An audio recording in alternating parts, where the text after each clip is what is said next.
Genesis. Genesis is the first book of the Old Testament and the foundation of the Bible. Its name means beginnings. It is divided into two main parts.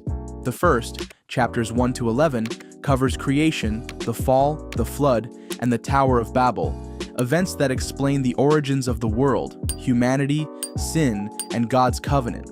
The second part, chapters 12 to 50, focuses on the patriarchs, Abraham, Isaac, Jacob, and Joseph. Through them, God establishes a chosen people, promising Abraham descendants, land, and blessing for all nations. Genesis introduces central themes like God as creator, humanity's sin and need for redemption, and God's faithfulness to his promises. Exodus. Exodus records God's deliverance of Israel from slavery in Egypt and the formation of Israel as a covenant nation. The first part, chapters 1 to 18, tells how God raised up Moses, unleashed the 10 plagues against Egypt, and led the people out through the Red Sea. The second part, chapters 19 to 40, describes Israel at Mount Sinai, where God gave the 10 commandments, established laws, and instructed the building of the tabernacle. Central themes include God's power to save, his covenant relationship with his people, and his presence dwelling among them. Exodus is the story of redemption and the foundation of Israel's identity as God's chosen nation. Leviticus. Leviticus focuses on the laws and rituals that shaped Israel's worship and daily life. It explains how sinful people can live in the presence of a holy God. The book is structured around offerings, priestly duties, and laws for purity. Key sections include instructions for sacrifices, chapters 1 to 7, the consecration of priests, chapters 8 to 10, laws about clean and unclean things, chapters 11 to 15, the Day of Atonement, chapter 16, and guidelines for holy living, chapters 17 to 27. Its central theme is holiness. Be holy, because I, the Lord your God, am holy. Leviticus 19:2. Leviticus shows that forgiveness, worship, and fellowship with God require sacrifice and obedience. Numbers. Numbers continues Israel's journey from Mount Sinai toward the Promised Land. Its name comes from the censuses of the people taken at the beginning and near the end of the book. The narrative includes Israel's organization into tribes, their wanderings in the wilderness, and repeated failures to trust God, such as their refusal to enter Canaan after the spies' report in chapter 13. As a result, the older generation was condemned to die in the wilderness, and a new generation was prepared to take their place. Despite rebellion and judgment, God remained faithful, guiding them with his presence and providing for their needs. The book emphasizes God's holiness, human weakness, and the necessity of trust and obedience. Deuteronomy. Deuteronomy, meaning second law, is Moses' series of farewell speeches to Israel before they enter the Promised Land. It repeats and expands the law given at Sinai, applying it to the new generation. The book reviews Israel's journey, restates the 10 Commandments, and emphasizes wholehearted love and obedience to God. Love the Lord your God with all your heart, all your soul, all your mind, and all your strength. All your heart, and with all your soul, and with all your strength. Deuteronomy 6:5. It warns against idolatry and outlines blessings for obedience and curses for disobedience. Deuteronomy closes with Moses' song, Blessing of the Tribes, and death. The book highlights covenant loyalty, calling Israel to choose life by obeying God's word. Joshua. The book of Joshua recounts Israel's entry into the Promised Land under Joshua's leadership after Moses' death. The first half, chapters 1 to 12, describes the conquest of Canaan, including the crossing of the Jordan River, the fall of Jericho, and key battles against Canaanite kings. The second half, chapters 13 to 24, details the division of the land among the tribes and Joshua's farewell address. Central themes include God's faithfulness to his promises, the necessity of courage and obedience, and the complete devotion required to follow the Lord. Joshua presents the fulfillment of God's covenant promise to Abraham as Israel takes possession of the land sworn to their ancestors. Judges. The book of Judges covers the time between Joshua's leadership and the rise of Israel's monarchy. It describes a recurring cycle. Israel falls into sin and idolatry. God allows enemies to oppress them. The people cry out for help, and God raises up a judge to deliver them. Notable judges include Deborah, Gideon, Jephthah, and Samson. Each story highlights both God's mercy and Israel's repeated unfaithfulness. The book ends with the statement, "In those days Israel had no king. Everyone did as they saw fit." Judges 21:25. Judges emphasizes the consequences of disobedience and the need for godly leadership, showing Israel's drift without centralized guidance. Ruth. The book of Ruth is a short narrative set during the time of the Judges. It tells the story of Ruth, a Moabite widow who remains loyal to her Israelite mother-in-law, Naomi. Ruth's faithfulness leads her to Bethlehem, where she meets Boaz, a relative of Naomi, who acts as a kinsman redeemer by marrying her. Their son, Obed, becomes the grandfather of King David. Themes of loyalty, redemption, and God's providence run throughout the book. Ruth demonstrates that God's covenant blessings extend beyond Israel to include Gentiles, and that ordinary faithfulness can play a key role in God's larger plan of salvation. 1 Samuel. First, Samuel marks the transition of Israel from the time of judges to the establishment of monarchy. It begins with the story of Samuel's birth and his role as prophet, priest, and judge. The book recounts Israel's demand for a king, leading to Saul's anointing as the first king. Saul's reign is marked by initial success, but eventual disobedience, resulting in God rejecting him. David is then anointed as Saul's successor, and his rise begins with the famous defeat of Goliath. The rest of the book contrasts Saul's decline with David's growing favor with God and the people. Key themes include God's sovereignty in choosing leaders, the importance of obedience over sacrifice, and the rise of Davidic kingship. 2 Samuel. 2. Samuel focuses on the reign of David as king over Israel. After Saul's death, David is anointed king, first over Judah, and then over all Israel. The book highlights his military victories, the establishment of Jerusalem as the capital, and the bringing of the Ark of the Covenant into the city. Central to the book is God's covenant with David in chapter 7, promising that his throne would be established forever.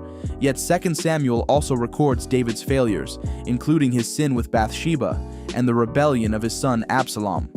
The narrative shows both the strength and flaws of David's kingship, emphasizing God's faithfulness and mercy, even when his chosen king falls short. 1 Kings. 1 Kings continues the history of Israel, beginning with Solomon's reign. It describes Solomon's wisdom, wealth, and the building of the temple in Jerusalem. However, his later years are marked by idolatry, leading to division after his death. The kingdom splits into the northern kingdom, Israel, and the southern kingdom, Judah. The rest of the book alternates between the kings of both nations, evaluating them by their faithfulness to God. Prophets such as Elijah confront corruption and idolatry, especially under King Ahab and Queen Jezebel. Key themes include the importance of covenant faithfulness, the dangers of idolatry, and God's use of prophets to call his people back to obedience. 2 Kings. 2 Kings continues the account of the divided kingdoms of Israel and Judah. It records the ministries of prophets like Elisha, who performed miracles and called rulers and people back to God. The northern kingdom of Israel repeatedly turned to idolatry and was eventually conquered by Assyria in 722 BC, fulfilling the prophet's warnings. The southern kingdom of Judah lasted longer, but also fell into corruption, leading to its destruction by Babylon in 586 BC and the exile of its people. The book emphasizes that both judgment and hope come from God, judgment for persistent sin, and hope through God's promises that the story of his people would not end in exile. 1 Chronicles. 1 Chronicles retells Israel's history with a focus on David's reign. It begins with extensive genealogies that trace God's people from Adam to the tribes of Israel, emphasizing continuity and God's covenant purposes. The narrative then highlights David's military victories, his preparations for the temple, and his organization of priests, Levites, musicians, and gatekeepers for worship. Unlike 1 to 2 Samuel, the book does not dwell on David's failures but portrays him as the ideal king whose heart was devoted to God. The central theme is worship, God's presence among his people, and the proper order of temple service. 1 Chronicles encourages post-exilic Israel to see themselves as heirs of God's promises through David and the temple. 2 Chronicles. 2 Chronicles continues the focus on the southern kingdom of Judah, beginning with Solomon's reign. It describes the building and dedication of the temple, emphasizing God's presence and the importance of true worship. The book then traces the line of kings in Judah, highlighting their faithfulness or unfaithfulness to God. Unlike Kings, it largely omits the history of the northern kingdom of Israel. Prophets like Azariah and Zechariah appear to call Judah back to covenant obedience. The narrative concludes with the fall of Jerusalem to Babylon in 586 BC, but it ends on a note of hope with Cyrus of Persia allowing the exiles to return and rebuild the temple. The central theme is that blessing follows obedience, while disobedience brings judgment, and yet God's mercy provides restoration. Ezra records the return of the Jewish exiles from Babylon and the rebuilding of the temple in Jerusalem. The first part, chapters 1 to 6, describes how Cyrus of Persia issued a decree allowing the exiles to return and how they laid the temple's foundation, though the work faced opposition and delays. The second part, chapters 7 to 10, introduces Ezra, a priest and scribe, who leads a later group back to Jerusalem. Ezra emphasizes the importance of God's law, the purity of worship, and separation from foreign practices that threatened Israel's covenant identity. The book highlights God's faithfulness in restoring his people and the necessity of obedience to his word as the foundation of renewal. Nehemiah continues the story of Israel's restoration after the exile. As cupbearer to the Persian king Artaxerxes, Nehemiah learned of Jerusalem's broken walls and prayed for God's help. Granted permission, he returned to Jerusalem and led the rebuilding of the city's defenses despite opposition from surrounding enemies.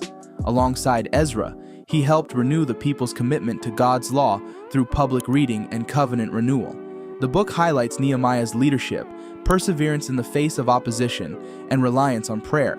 It emphasizes that true restoration involves both physical rebuilding and spiritual renewal, showing how God's people must remain faithful to his covenant even after returning from exile. Esther. The book of Esther tells the story of a Jewish woman who becomes queen of Persia and, through courage, saves her people from destruction. When the king's advisor Haman plots to annihilate the Jews, Esther's cousin Mordecai urges her to intervene, even at the risk of her life. Esther bravely reveals her Jewish identity to the king, exposes Haman's scheme, and secures a royal decree allowing the Jews to defend themselves. A key feature of the book is that God is never mentioned by name, yet his providence is evident throughout, in Esther's rise to queen, in the timing of events, and in the reversal of Haman's plot. The book establishes the festival of Purim to celebrate God's deliverance, reminding readers of his unseen but powerful hand in protecting his people. Job. The book of Job explores the problem of suffering and the sovereignty of God. Job is described as a righteous man who loses his wealth, children, and health in a sudden series of disasters allowed by God, but initiated by Satan's challenge. Most of the book consists of poetic dialogues between Job and his friends, who argue that his suffering must be punishment for sin. Job insists on his innocence and pleads for understanding. Eventually, God speaks from a whirlwind, questioning Job and revealing the vastness of divine wisdom compared to human understanding. Job repents in humility, and God restores his fortunes. The central theme is that suffering is not always the result of sin, and God's purposes go beyond human comprehension. Psalms. The Book of Psalms is a collection of 150 songs, prayers, and poems written by various authors, including David, Asaph, the sons of Korah, Solomon, and others. The Psalms express the full range of human experience: praise, thanksgiving, lament, confession, wisdom, and trust in God. They were used in Israel's worship and remain central to Jewish and Christian prayer. Key themes include God's kingship, his covenant faithfulness, the hope of a coming Messiah, and the assurance that God hears his people in every circumstance. The Psalms teach believers how to pray honestly, worship deeply, and anchor their lives in God's character. Proverbs. The book of Proverbs is a collection of wise sayings, primarily attributed to Solomon, though other contributors include Agur and King Lemuel. Its purpose is to teach wisdom, practical skill in living according to God's ways. The book is structured as short, memorable statements that contrast wisdom and folly, righteousness and wickedness, diligence and laziness. Key themes include the fear of the Lord as the foundation of wisdom, Proverbs 1:7, the importance of humility, the power of words, and the value of discipline. Proverbs emphasizes that wise choices lead to life and blessing, while foolishness leads to ruin. It serves as a guide for moral and spiritual formation in everyday life. Ecclesiastes. Ecclesiastes, traditionally attributed to Solomon and written under the title The Teacher or Qoheleth, reflects on the meaning of life. The repeated phrase, vanity of vanities, all is vanity, captures the theme. Life under the sun, pursuits like wealth, pleasure, work, and wisdom, cannot provide ultimate fulfillment. The book wrestles with life's brevity, injustice, and uncertainty, acknowledging both the value of wisdom and its limitations. Yet it concludes that the true purpose of life is to fear God and keep His commandments. Ecclesiastes 12:13. Ecclesiastes is a sobering meditation on the emptiness of life without God, and a call to live in reverence and obedience to Him. Song of Songs. The Song of Songs, also known as the Song of Solomon, is a collection of lyrical poems celebrating love between a bride and groom. Written in highly poetic language, it portrays the beauty of romantic desire, marital intimacy, and mutual devotion.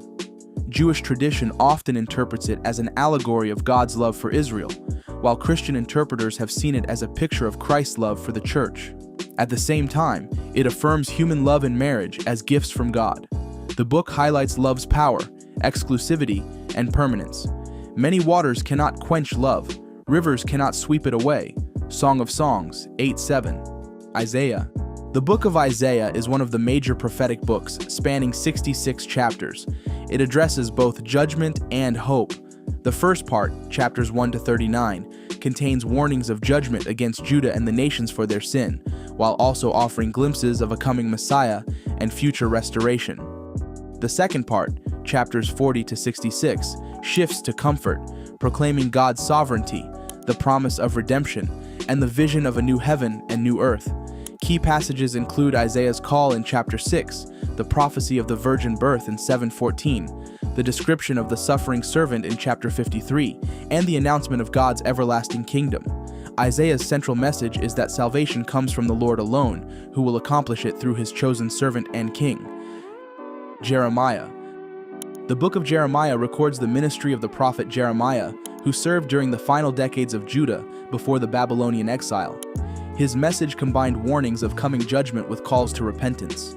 Despite opposition and persecution, Jeremiah proclaimed that Jerusalem would fall because of the people's persistent idolatry and injustice. He also delivered promises of hope, including the prophecy of a new covenant written on the heart, Jeremiah 31:31-34. The book contains both poetic oracles and historical narratives, including Jeremiah's own struggles and laments.